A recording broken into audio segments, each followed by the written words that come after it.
দীনদয়াল উত্তরপ্রদেশের বদায়ু জেলায় থাকত। ও একটা খুব ভালো কৃষক ছিল। ওর কাছে 30 বিঘার জমিও ছিল, যার মধ্যে গম, চাল, মক্কা আর অনেক ধরনের সবজি হতো। দীনদয়ালের বাড়িতে তার স্ত্রী, 2টো বাচ্চা আর বয়স্ক বাবা ছিলেন। বাচ্চারা, বৌমা কোথায় আছো? বাহানজিপুর হলার বালাজির প্রসাদ নিয়ে এসেছি তো হরিদাসের বাড়ি থেকে। এই নাও, তুমিও কোনো মানসিক করে নাও আর খেয়ে নাও। দাও দাদু, আমাকে দাও। হে হনুমান ভগবান, আমার ক্লাসের মনিটর ঋষিকা এইবার যেন ফেল হয়ে যায়। ও খুব নাটক করে আর ক্লাসের সমস্ত বাচ্চাদের মুখে আঙুল রাখতে বলে। হে হনুমান ভগবান, ইংলিশওয়ালি নিধি ম্যাডামের যেন স্কুলের চাকরি ছেড়ে যায়। উনি অনেক বেশি হোমওয়ার্ক দেন। আমার ভিডিও গেম খেলার জন্য সময়ই নেই। নেহা, রাহুল, এইভাবে অন্যদের খারাপ চাওয়ার জন্য প্রার্থনা করো না। যদি ভগবানের কাছে তোমরা কিছু চাও, তাহলে নিজের ভালোর জন্য চাও, অন্যদের খারাপের জন্য নয়। হ্যাঁ বাচ্চারা, বৌমা একদম ঠিক কথা বলছে। আমি পড়াশোনা জানি না ঠিকই, তবে এটুকু জানি যে কাজ ছেড়ে যাওয়া আর পরীক্ষায় পাস না করতে পারা এটা কারোরই ভালো লাগে না। বাবা, এই বছর তুমি কি নিয়ে এসেছো? এর মধ্যে কি খাজানা আছে? সেটা আমি এখনো জানি না যে এর মধ্যে কি আছে। আমি রাস্তার ওখানে বসেছিলাম, তখন একটা লোক হাঁটছিল আর তার ঝোলা থেকে পড়ে যায় এটা। সমস্ত লোকেদের খুব জিজ্ঞাসা হলো যে পুটলিতে কি রয়েছে। দীনদয়াল পুটলি খুলে দেখলো, তখন তার মধ্যে বাদাম ছিল। আরে এতে তো বাদাম রয়েছে দেখছি। যাই হোক, অন্তত বাদাম তো খেতে পারবো এখন। আমাদের গ্রামে তো বাদাম একেবারে হয়ই না, পাই না। দীনদয়ালের স্ত্রী গীতা খুব ভালো মহিলা ছিল। উনি দীনদয়ালকে বলল, এই বাদামগুলোর উপর আমাদের কোনো অধিকার নেই, এগুলো বিক্রি করে দাও, আর যে টাকা পাবে সেগুলো দান করে দিও। একদম ঠিক কথা বৌমা, কিন্তু আমাদের কয়েকটা দিন অপেক্ষা করা উচিত, কারণ হতেও তো পারে এই বাদামগুলো যার সেই লোকটা খুঁজতে খুঁজতে আমাদের গ্রামেই চলে আসবে। দীনদয়ালের ছোট ভাই সুরেশ শহরে থাকতো। ভাগাভাগির সময় সেও 30 বিঘা জমি পেয়েছিল, কিন্তু সে তার ক্ষেত বিক্রি করে শহরে প্লট কিনে ফেলল। সুরেশ শহরে পৌঁছে নিজেকে ছোট্ট ফিল করত। তার স্ত্রী রেখাও তার থেকে বেশি টাকা রোজগার করার জন্য উৎসাহিত করত। পেছনের ওমকারজির বাড়িতে 2য় এসি লাগানো হয়েছে, আর আমরা এখানে গরমে ভুগছি। গরমের কারণে আমার সমস্ত চুল পড়ে গেছে। যদি আমি জানতাম যে এইভাবে গরিবের মতো থাকতে হবে, তাহলে আমি কখনো তোমাকে বিয়ে করতাম না। আরে মুদিখানার খরচ, পেট্রোলের খরচ, বিমার কিস্তি, এইসবের পরে আর পয়সা থাকে কোথায় আমার কাছে যে আমি এসি কিনবো? হ্যাঁ, তোমার দামি জামা কাপড় আর বিউটি প্রোডাক্টসেরও তো অনেক খরচ, তাই না? সমস্ত প্রতিবেশীদের খাবার দাবার তাদের গ্রাম থেকে আসে। আমরাই হলাম যে যাদেরকে দোকান থেকে রেশন কিনতে হয়। তোমার ভাইয়ের গ্রামে কোনো খরচা হয় না। তুমি ওর থেকে জমি কেন চেয়ে নিচ্ছ না? ও তো গ্রামে থাকে, মজদুরিও করবে।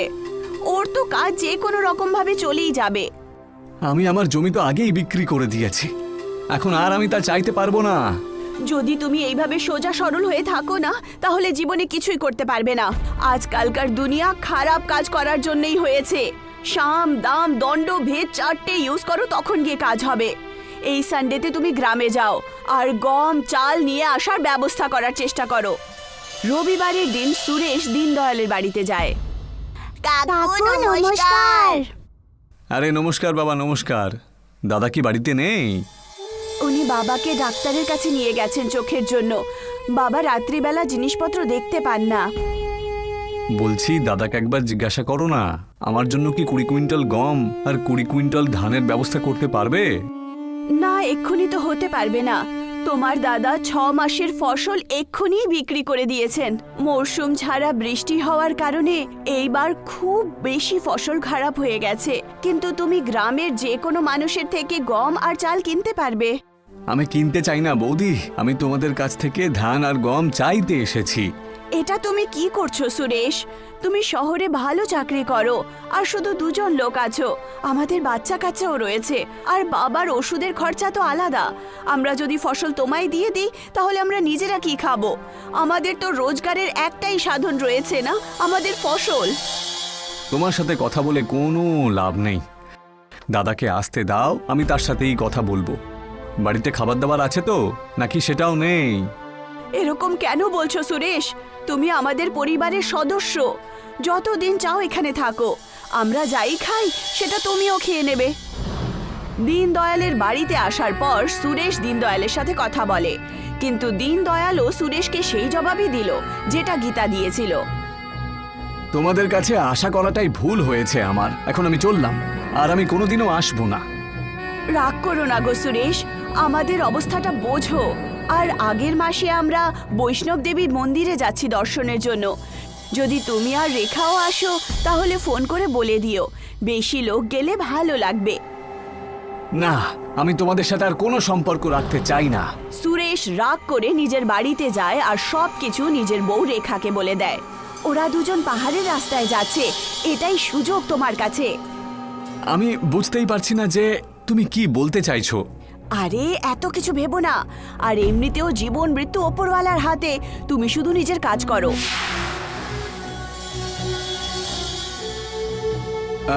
বৌদি, আমি সেদিনকে একটু বেশি উল্টোপাল্টা বলে দিই।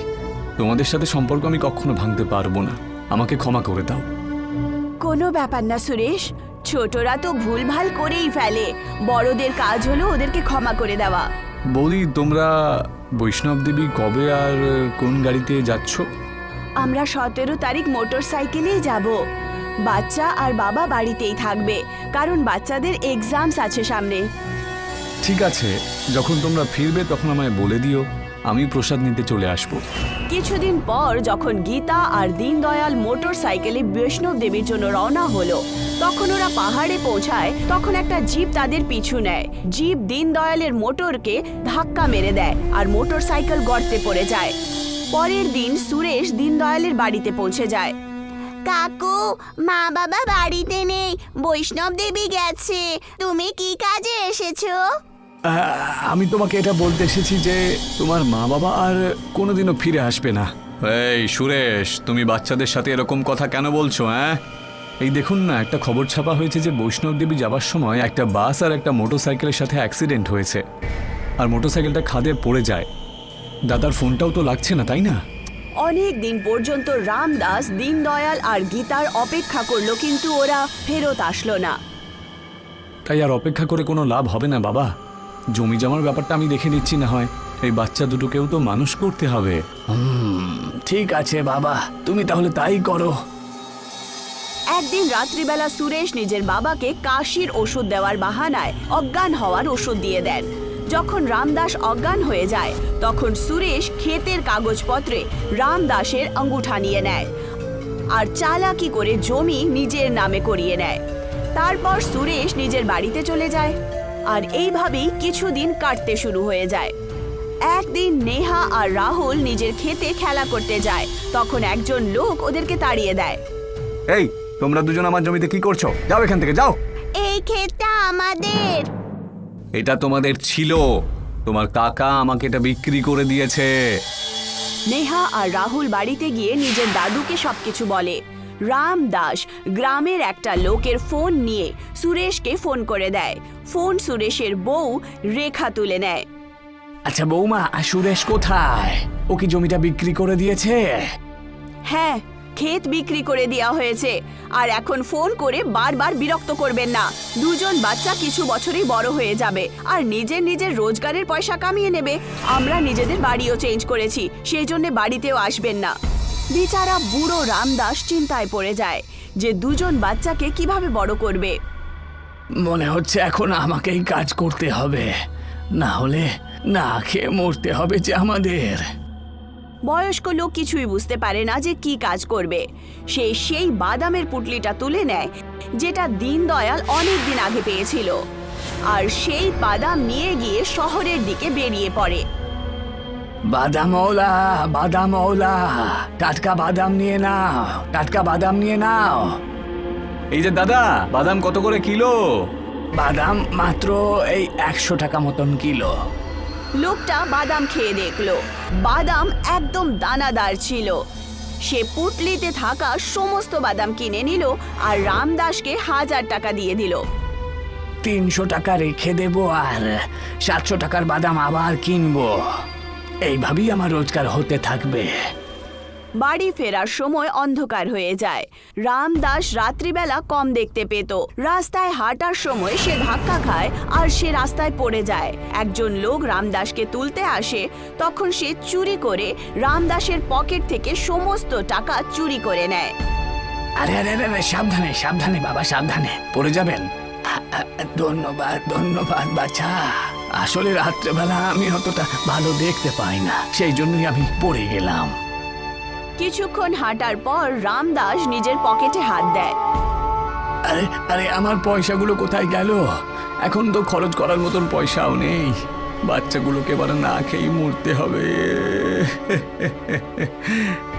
তক্ষুনি একজন ফকির ওখানে আসে। কি হলো ভাই, কাঁদছো কেন? রামদাস ফকিরকে সমস্ত কথা বলে দেয়। ফকির নিজের ঝোলা থেকে একটা ছোট্ট ঝোলা বার করে রামদাসকে দিয়ে দেয় আর বলে, এই থলেতে কয়েকটা বীজ রয়েছে, বীজগুলো পুঁতে দিও। এই বীজ থেকে সোনার বাদাম হবে। কিন্তু আমার কাছে যে কোনো জমি নেই। তোমাদের গ্রামে যে নদীটা রয়েছে, সেই নদীর ধারে জমি একেবারে নষ্ট হয়ে গেছে। তোমার বাড়িটা বন্ধক রেখে সামান্য একটু জমি কিনো, আর সেই জমিতেই এই বীজগুলো পুঁতে দিও। রামদাস সেরকমটাই করলো যেরকম ফকির বলল। 7 দিন পরই খেতে সোনার বাদাম চলে আসে। সেই বাদামগুলো বিক্রি করে রামদাস নিজের বন্ধক রাখা বাড়িও ছাড়িয়ে নেয়। দাদু, আমাদের কাছে অনেক টাকা চলে এসেছে, চলো শহরে গিয়ে মুভি দেখে আসি। রামদাস, নেহা আর রাহুল শহরের সিনেমা হল পৌঁছায়। সুরেশ আর রেখাও সেই সিনেমা হলে মুভি দেখতে এসেছিল। তোমাদের কাছে এত টাকা কোত্থেকে এলো যে তোমরা এখানে শহরে ফিল্ম দেখতে এসেছো? কাকু চালাকি করে আমাদের ক্ষেত ছিনিয়ে নিয়েছে, কিন্তু আমরা এমন একটা ক্ষেত পেয়ে গেছি যার মধ্যে সোনার বাদাম হয়, আর তোমরা আমাদের থেকে অনেক গরিব। মুভি দেখার পর যখন রামদাস, স্নেহা আর রাহুল বাড়িতে ফেরে, তখন তারা দীনদয়াল আর গীতাকে দরজায় দেখতে পায়। ঈশ্বরের অশেষ কৃপা যে তোমরা এখনো বেঁচে রয়েছো। আমি তো তোমাদের ফিরে আসার আশা ছেড়েই দিয়েছিলাম। আমরা খাদে পড়ে যাই, কিন্তু একজন পাহাড়ের কৃষক আমাদেরকে রক্ষা করে। তবে সুস্থ হতে আমাদের সময় লেগে যায়। রামদাস সুরেশের সমস্ত চালাকি দীনদয়াল আর গীতাকে বলে দেয়, আর ওদেরকে সোনার বাদামের ব্যাপারেও বলে দেয়। ঈশ্বর এক হাত দিয়ে নিয়ে নেন, তখন দ্বিতীয় হাত দিয়ে দিয়েও দেন। সুরেশের কাছ থেকে ক্ষেতের টাকা ফেরত নেওয়ার একমাত্র উপায় রয়েছে। গীতা জানতো যে সুরেশ সোনার বাদামের লোভে খারাপ ক্ষেত কেনার জন্যও রাজি হবে। ওরা পুটলিতে থাকা সমস্ত বীজ পুঁতে দেয় আর তার সোনার বাদাম তৈরি করে দেয়, আর সমস্ত টাকা ব্যাংকে জমা করে দেয়। কিছুদিন পর সুরেশ গ্রামে আসে আর গীতাকে বলে, বৌদি, বৌদি, আমাকে ক্ষমা করে দাও। আমি তোমাদের জমি বিক্রি করে দিই। তোমরা সোনার বাদাম বিক্রি করে নিশ্চয়ই অনেক বড়লোক হয়ে গেছো। এখন সোনার বাদামের জমিটা তুমি আমাকে দিয়ে দাও না। আমি তোমাদের জমিটা 15 লক্ষই বিক্রি করেছিলাম। আমি 15 লক্ষ দেবার জন্য তৈরি আছি এখন। ঠিক আছে। সুরেশ 15 লাখ টাকা দিয়ে খারাপ ক্ষেত কিনে নেয়। ওর মনে হলো যে ক্ষেতে কোনো জাদু আছে, যখন জাদু তো ফকির দ্বারা দেওয়া বাদামের বীজে ছিল। সুরেশ বাদামের বীজ কিনে ওই শুকনো জমিতে পুঁতে দেয়, কিন্তু ওখানে কিছুই হলো না। সুরেশ রাগের চোটে গীতার কাছে পৌঁছায়। বৌদি, জমিতে তো ফসলই হচ্ছে না দেখছি। তাহলে আমরা কি করব? হয়তো তুমি বেঈমান, সেই জন্য তোমার ভাগ্য সাথ দিচ্ছে না। তাহলে আমার 15 লক্ষ ফেরত দিয়ে দাও। তুমি যেই পয়সা দিয়েছিলে সেগুলো তো আমরা খরচাও করে ফেলেছি, সেই জন্য আমাদের কাছে টাকা ফেরত নেওয়ার চেষ্টাও করো না। আর এমনিতেও সেই টাকাটা আমাদেরই ছিল। বেশি বিরক্ত করলে আমাদের কাছে পুলিশের কাছে যেতে হবে, কারণ আমরা জানি যে আমাদেরকে গর্তে ফেলার পেছনে তোমারই হাত ছিল, আর বাবাকে বেহোশ করে তুমি ক্ষেত নিজের নামে করিয়েছিলে। সত্যি শোনার পর সুরেশ ঘাবড়িয়ে যায়, আর তারপর ফেরত গ্রাম কখনো আসে না। আব্দুল একজন খানসামা ছিল যে সুলতান মিয়ার হোটেলে তন্দুরি বানাতো। ভাই, আমাকে একটা তন্দুর পার্সেল করে দাও। আগে এক্ষুনি দিচ্ছি। আপনার হাতের তন্দুরের কোনো জবাব নেই আব্দুল মিয়া। আমি অনেক হোটেলের তন্দুর খেয়েছি, কিন্তু আপনার হাতের তন্দুরের মতো স্বাদ কোথাও পাওয়াই যাবে না। ধন্যবাদ, আপনার যে আমার তন্দুরি ভালো লেগেছে সেটাই অনেক। আব্দুল অনেক বছর ধরে এই হোটেলেই কাজ করছিল। সবকিছু ঠিকই চলছিল। তারপর একদিন সুলতান মিয়ার ছেলে আফজল হোটেলের দেখাশোনা করতে আরম্ভ করলো। ভাই, আপনার হোটেলের তন্দুরির তো কোনো কথাই নেই। হ্যাঁ হ্যাঁ হ্যাঁ, আমি জানি জনাব, অনেক লোক আব্দুল মিয়ার তন্দুরির খুব প্রশংসা করেন। এই শুনে আব্দুল হাসল। সে আফজলের মনে দুষ্টু বুদ্ধির ব্যাপারে জানতো না। আফজল ভেবে রেখেছিল যে ও তন্দুরি কাউন্টার আরো বড় করে বানাবে এবং আরো অনেক খানসামা রাখবে। আব্দুল ভাই, এবার আপনাকে অন্যান্য খানসামাদেরও আপনার মতন তন্দুরি বানাতে শেখাতে হবে। আসলে ব্যাপারটা হলো, আমি তন্দুরির কাউন্টারটা বড় করতে চলেছি যাতে আরো বেশি অর্ডার নিতে পারি, সেই জন্য। হ্যাঁ নিশ্চয়ই, আমি সব খানসামাদের শিখিয়ে দেবো। এই শুনে আফজল খুশি হলো। কিছুদিন পর তন্দুরি কাউন্টার বড় হয়ে গেল। আরো দুজন খানসামা কাউন্টারে এলো, আলতাফ আর আরবাজ। এবার আমাকে ভালো করে দেখো আর শেখো। যদি আমার মতন ভালো করে তন্দুরি বানাতে পারো তাহলে গ্রাহক তোমাদেরও তারিফ করবে। আব্দুল দুজনকে ভালো করে তন্দুরি বানাতে শেখাতে লাগলো। কিছুদিনের মধ্যেই ওরাও আব্দুলের মতন তন্দুরি বানাতে শিখে গেল। আশা করি এবার আপনার হোটেল খুব ভালো ব্যবসা করবে এবং ভালো লাভ করবে। আপনার আশীর্বাদ থাকলে সবই হবে আব্দুল মিয়া। আব্দুল ভালো মনে ওই দুজন খানসামাকে তন্দুরি বানাতে শিখিয়েছিল, কিন্তু আফজল খুব চালাক ছিল। ওর মনে শুধু টাকা রোজগার করার জেদ ছিল। তাই জন্য ও একটা নতুন পোল্ট্রিওয়ালার সাথে সওদা করলো। এই পোল্ট্রিওয়ালা আফজলকে সস্তা দামে মরা মুরগি বিক্রি করতে লাগলো, যার জন্য আফজলের লাভ বেড়ে গেল। তন্দুরি কাউন্টার বড় হয়ে যাওয়ার কারণে গ্রাহকও বেড়ে গিয়েছিল। সবকিছু ঠিকঠাক চলছিল, কিন্তু একদিন যখন আব্দুল বেশ রাত পর্যন্ত হোটেলে ছিল, তখন হোটেলের মালিক সুলতান সেখানে এলো। বাবা আফজল, কেমন চলছে হোটেল? খুব ভালো আব্বা। আমি শুনেছি তুই নাকি পোল্ট্রিওয়ালা বদলে দিয়েছিস। হ্যাঁ আব্বা, এই পোল্ট্রিওয়ালা আমাদের কম দামে মুরগি দিচ্ছে। আচ্ছা, কিন্তু কি করে দিচ্ছে? কারণ সেই মুরগিগুলো আগে থেকেই মরা। ইয়া খোদা, এ কি পাপ করছিস বাবা? এটা ভুল, এরকম পাপ করো না। যদি আমাদের তন্দুরি খেয়ে কারোর শরীর খারাপ হয় তাহলে খোদা আমাদের ক্ষমা করবেন না বাবা। এরকম কিছুই হবে না আব্বা, সব হোটেলওয়ালাই এটাই করে। আমার সব বন্ধুদের হোটেলে এটাই হয়। এখনো কারোর শরীর খারাপ হয়নি, আর আগেও হবে না। আমার কাজ ছিল তোমাকে সাবধান করা, বাকি তোমার ইচ্ছা। এখন এই হোটেল তোমার, আর তুমি এটার মালিক। ভালো হোক বা মন্দ হোক সেটা তোমার সিদ্ধান্ত, ঠিক আছে? সুলতান সাহেব ওখান থেকে চলে গেলেন। এই পুরো কথাবার্তা আব্দুল শুনে নিয়েছিল। কিছুক্ষণ পরে সেও নিজের বাড়ির দিকে চলে গেল। রাত্রে আব্দুল এই ব্যাপারে চিন্তা করতে লাগলো। আমি এমন জায়গায় কাজ করতে পারবো না যেখানে মানুষের শরীর স্বাস্থ্য নিয়ে খেলা করা হয়। এটা একদম ভুল কাজ। কিন্তু আফজল মিয়া আমার কথা শুনবে না। ভালো এটাই হবে যে আমি এই কাজটা ছেড়ে দিই। আব্দুল ভেবে নিয়েছিল যে ও সুলতান হোটেলে খানসামার কাজ ছেড়ে দেবে। পরের দিন সকালেও হোটেলে গেল। আমি কাল সবকিছু শুনে নিয়েছিলাম। এই কাজ করতে আমার মন আমাকে সায় দিচ্ছে না। আমি এই হোটেল ছেড়ে চলে যাচ্ছি। ভালো কথা। তোমার কি মনে হয়, তুমি চলে গেলে আমার হোটেল বন্ধ হয়ে যাবে? কখনোই না। কিন্তু তুমি অন্য কোনো হোটেলে কখনো কাজ পাবে না। এটা কিন্তু সত্যি আব্দুল মিয়া। আমি মেনে নিলাম, আমি কাজ না করেও থেকে যাব, কিন্তু বেইমানিতে অংশগ্রহণ করব না। আব্দুল এই কথা বলে সেখান থেকে চলে গেল। ও অনেক হোটেলে কাজ খুঁজতে লাগলো, কিন্তু কোথাও ও কাজ পেল না। ক্লান্ত হয়ে সে একদিন ওর বন্ধু মুস্তাফার সাইকেলের দোকানে গিয়ে বসলো। কি হলো ভাই, আজও কাজ পেলে না? না বন্ধু, জানি না এবার কি করব। আমি তন্দুরি বানানো ছাড়া আর কোনো কাজ করতেও পারি না। তোমাকে কে বলেছে অন্য কাজ করতে? আমি তো এটা বলছিলাম যে তুমি তোমার নিজের তন্দুরির কাউন্টার খুলে ফেলো। অত টাকা নেই আমার কাছে। তন্দুর বানাতে অনেক টাকা লাগে, আর তার উপরে হোটেলও তো চাই না। তার উপর তার ভাড়া, এত কিছু আমি কি করে করব? তোমার দুটো সমস্যার একটাই সমাধান আছে আমার কাছে, একটু অপেক্ষা করো।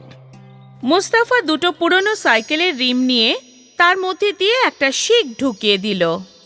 নে, তৈরি হয়ে গেছে। এটা কি? বোঝাচ্ছি তোকে। মুস্তাফার কাছে একটা হাতগাড়ি ছিল।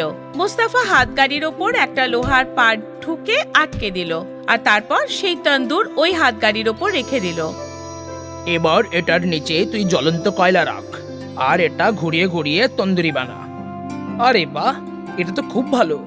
তুই এটা ভাবলি কি করে? আমি তোর সাহায্য করতেই চাইছিলাম, তাই এটা আমার মাথায় এলো। ধন্যবাদ ধন্যবাদ আমার বন্ধু। পরের দিন আব্দুল তার হাতগাড়িতে তন্দুরি বিক্রি করতে লাগলো। আব্দুল তন্দুরি বানাতে পারদর্শী ছিল। ওর হোটেল ছিল না, তাই সে তন্দুরির দামও কম রেখেছিল। আব্দুলের তন্দুরির ঠেলাতে গ্রাহকদের ভিড় লেগেই থাকতো। ওদিকে সুলতান হোটেলে ফুড অফিসারদের রেড হলো, আর মরা মুরগি বিক্রি করার অপরাধে হোটেল সিল করে দেওয়া হলো, আর আফজালকে জেলে বন্দি করে দেওয়া হলো। হয়তো এটাই প্রকৃতির নিয়ম, ভালোর সাথে ভালো হয় আর খারাপের সাথে খারাপ। তাই জন্য কথায় আছে, যার শেষ ভালো তার সব ভালো।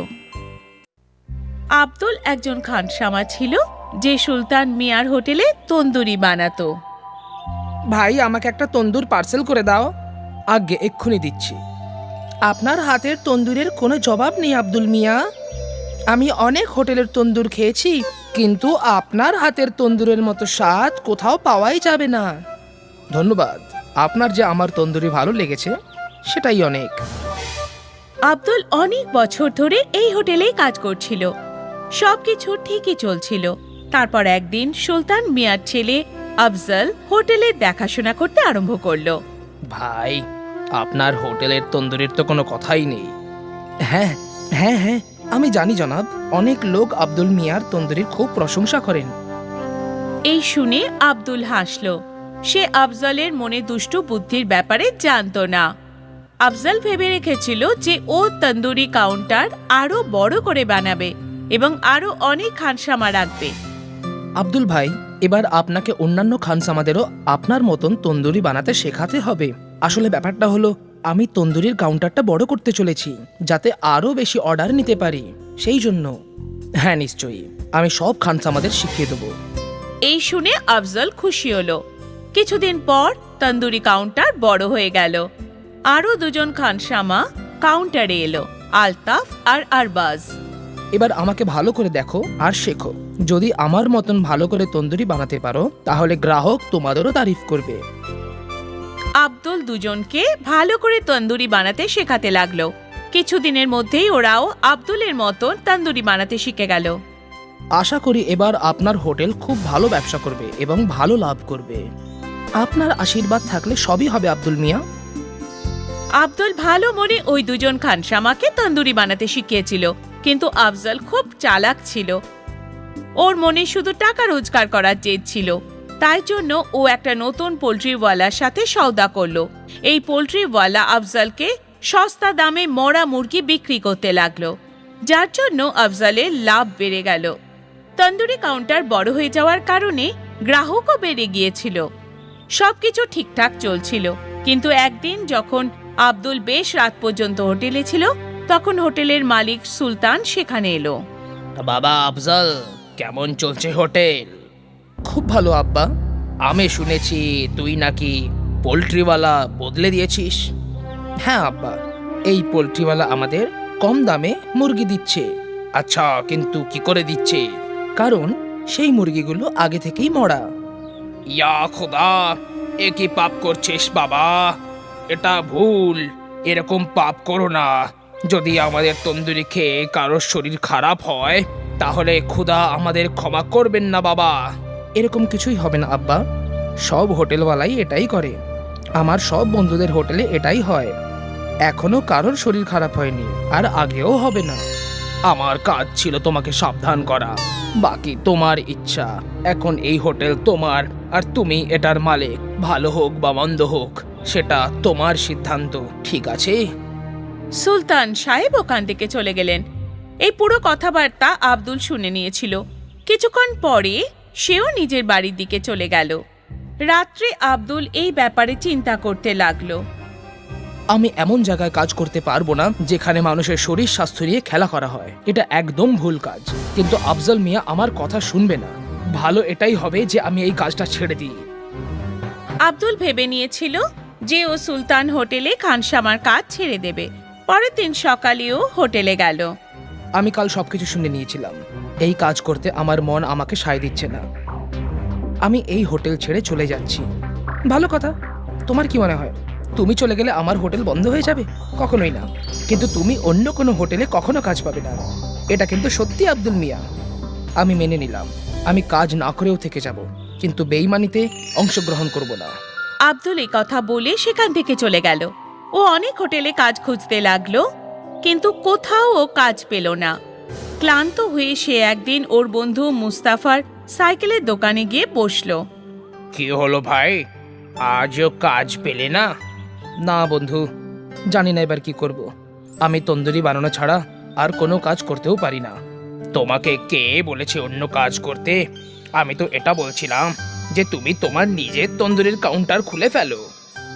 অত টাকা নেই আমার কাছে, তন্দুর বানাতে অনেক টাকা লাগে, আর তার উপরে হোটেলও তো চাই না, তার উপর তার ভাড়া, এত কিছু আমি কি করে করব? তোমার দুটো সমস্যার একটাই সমাধান আছে আমার কাছে, একটু অপেক্ষা করো। মুস্তাফা দুটো পুরনো সাইকেলের রিম নিয়ে তার মধ্যে দিয়ে একটা শিক ঢুকিয়ে দিল। নে, তৈরি হয়ে গেছে। এটা কি, বোঝাচ্ছি তোকে। মুস্তাফার কাছে একটা হাতগাড়ি ছিল। মুস্তাফা হাতগাড়ির ওপর একটা লোহার পাট ঢুকে আটকে দিল, আর তারপর সেই তন্দুর ওই হাতগাড়ির ওপর রেখে দিল। এবার এটার নিচে তুই জ্বলন্ত কয়লা রাখ, আর এটা ঘুরিয়ে ঘুরিয়ে তন্দুরি বানা। আরে বাহ, এটা তো খুব ভালো। তুই এটা ভাবলি কি করে? আমি তোর সাহায্য করতেই চাইছিলাম, তাই এটা আমার মাথায় এলো। ধন্যবাদ ধন্যবাদ আমার বন্ধু। পরের দিন আব্দুল তার হাতগাড়িতে তন্দুরি বিক্রি করতে লাগলো। আব্দুল তন্দুরি বানাতে পারদর্শী ছিল। ওর হোটেল ছিল না, তাই সে তন্দুরির দামও কম রেখেছিল। আব্দুলের তন্দুরির ঠেলাতে গ্রাহকদের ভিড় লেগেই থাকতো। ওদিকে সুলতান হোটেলে ফুড অফিসারদের রেড হলো, আর মরা মুরগি বিক্রি করার অপরাধে হোটেল সিল করে দেওয়া হলো, আর আফজালকে জেলে বন্দি করে দেওয়া হলো। হয়তো এটাই প্রকৃতির নিয়ম, ভালোর সাথে ভালো হয় আর খারাপের সাথে খারাপ। তাই জন্য কথায় আছে, যার শেষ ভালো তার সব ভালো। রতনপুর গ্রামের 3 জন বন্ধু রমেশ, সুরেশ আর মুকেশ শহরে গিয়ে টাকা রোজগার করার নিশ্চিত করে। রমেশ, সুরেশ আর মুকেশ ছোট্টবেলা থেকেই বন্ধু ছিল, আর 3 জনের মধ্যে অনেক ভালোবাসা ছিল। রতনপুর গ্রামে তারা চাকরি খুঁজে পায় না, তাই তারা 3 জন শহরের দিকে রওনা দেয়। 4 দিন ধরে অবিরাম বৃষ্টি হচ্ছে, তার জন্য অনেক লোকের অনেক ক্ষতি হয়ে গেছে। আমার কাছে যে বাঁচা কোচা টাকা ছিল সেগুলো সব খরচ হয়ে গেছে। শহরে গিয়ে নতুন কোনো কাজ পেলে তবেই পরিবার চলবে। হ্যাঁ ভাই, আমারও সেই একই অবস্থা। ওই বৃষ্টি তো আমার সব জমি জায়গা নষ্ট করে দিয়েছে। এখন বাড়িতে খাবারেরও কিছু নেই। বৃষ্টিতে তো আমার অর্ধেক ঘর ভেঙে গেছে। আমার মা বাবা তো অপেক্ষা করছে যে আমি শহরে গিয়ে কিছু টাকা ইনকাম করে নিয়ে আসবো, তা দিয়ে ঘরটা তৈরি হবে। ওরা 3 জন হাঁটতে হাঁটতে একটা নদীর সামনে পৌঁছায়। সেই নদীর ওপরে একটা পুল ছিল, কিন্তু বৃষ্টি বেশি হওয়ার কারণে ওই পুলটা ভেঙে গেছিল। আরে ভাই, এই পুলটা তো ভেঙে গেছে। শহর তো নদীর ওই পাশে, আমরা নদী পার করব কি করে? হ্যাঁ, এখানে তো কোনো নৌকাও দেখছি না। আমাদের তো শহরে যাওয়াটা খুবই জরুরি। এবার আমরা কি করব? আমাদের কি সাঁতরে ওপারে যেতে হবে নাকি? আমি তো আর কোনো রাস্তাও দেখতে পাচ্ছি না। মনে হচ্ছে আমাদের সাঁতার কেটে ওপারে যেতে হবে, কিন্তু বৃষ্টির কারণে নদীতে জলও অনেক বেশি, সেই জন্য আমাদের সাবধানে যেতে হবে। রমেশ, সুরেশ আর মুকেশ ওই নদীতে ঝাঁপিয়ে পড়ে।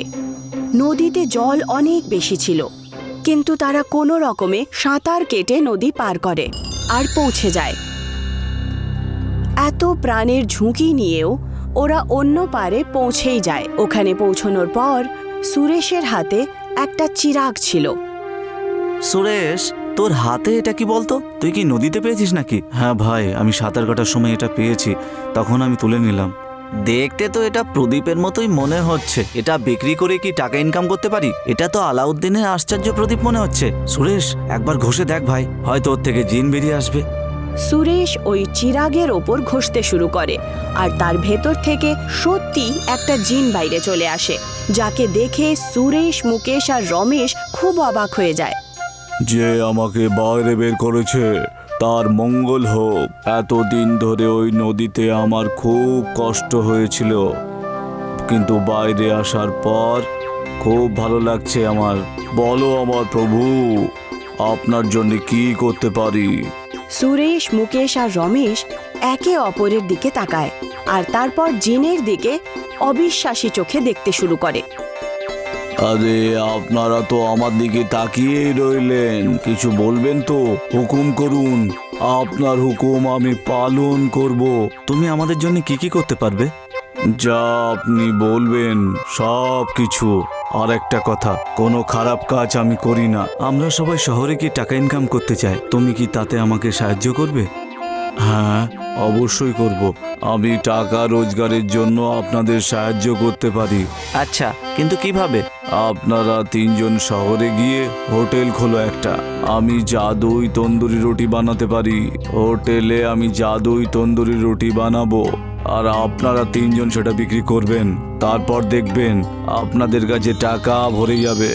কিন্তু আমরা হোটেল খুলবো কি করে? আমাদের কাছে তো অত টাকা নেই। আমাদের হয়তো ধার নিতে হবে, তারপর আমাদের কাছে যখন টাকা আসবে তখন ধার শোধ করে দেব। রমেশ, সুরেশ আর মুকেশ জিনকে নিয়ে শহরে পৌঁছে যায়। ওখানে ঋণে টাকা নিয়ে একটা হোটেল খুলে দেয়। সেই হোটেলের নাম রাখা হয় জিনখানা, আর তার স্পেশালিটি ছিল তন্দুরি রুটি। জিন যেই তন্দুরি রুটি বানাতো সেটা খুবই সুস্বাদু হতো, আর লোকেরা খুব মন ভরে খেত। কিছুদিনের মধ্যেই ওই হোটেল খুব ফেমাস হয়ে যায়, আর তাদের ভালো আমদানিও হতে শুরু করে। তাদের হোটেলে তন্দুরি রুটি খাওয়ার জন্য লোকেরা ভিড় জমিয়ে দাঁড়িয়ে থাকতো।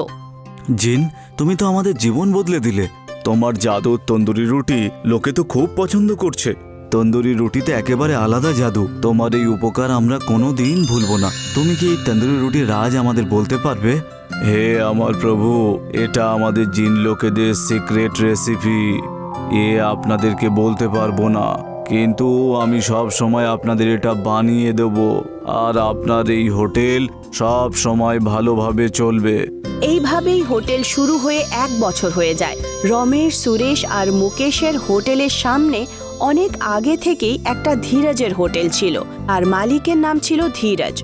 ধীরজের হোটেল আগে ভালোই চলতো, কিন্তু যখন থেকে রমেশ, সুরেশ আর মুকেশ নিজের তন্দুরি রুটির স্পেশাল হোটেল খুলল, তখন থেকে ধীরজের হোটেল চলা বন্ধ হয়ে গেল। ধীরজ এই ব্যাপারে খুব আশ্চর্য হতো যে আসলে তারা এমন কি বানায় যে তাদের হোটেলে এত ভিড় জমা হয়। ব্যাস, অনেক হয়েছে। মনে হচ্ছে ব্যবসা এবার বন্ধ হয়ে যাবে। যখন থেকে ওরা স্পেশাল তন্দুরি রুটি বানাতে শুরু করেছে তখন থেকে তো আমাদের বেচাকেনাই চলছে না। ওরা এমন কি স্পেশাল বানায় যে ওদের তন্দুরি রুটি এত বেচাকেনা হয়, আর লোকেও খুব পছন্দ করে? এর আসল রহস্য তো আমি বের করেই ছাড়বো।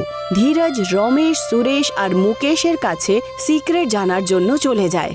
সে একদিন সকাল সকাল তাদের কিচেনে লুকি চুপি ঢুকে পড়ে আর ওখানেই বসে পড়ে। ও দেখতে থাকে যে কিভাবে জিন নিজের চিরাগ থেকে বেরোয় আর তন্দুরি রুটি বানাতে শুরু করে। আচ্ছা, এটাই রাজ। এবার দেখাচ্ছি মজা। এদের জাদুই জিন আমি চুরি করে নেব, তারপর ওটা আমার হুকুম মেনে চলবে, আর আমি খুব ধনী হয়ে যাব। ধীরজ রাত্রিবেলা রমেশ, মুকেশ আর সুরেশের হোটেলে ঢুকে পড়ে আর জিনের চিরাগ উঠিয়ে নিজের হোটেলে নিয়ে চলে আসে। ধীরজ চিরাগে জোরে জোরে ঘষতে শুরু করে, আর তার থেকে জিন বেরোনোর পরিবর্তে আগুন বেরিয়ে আসে আর তার হোটেল পুড়তে শুরু করে দেয়। ধীরজ খুব ভয় পেয়ে যায়।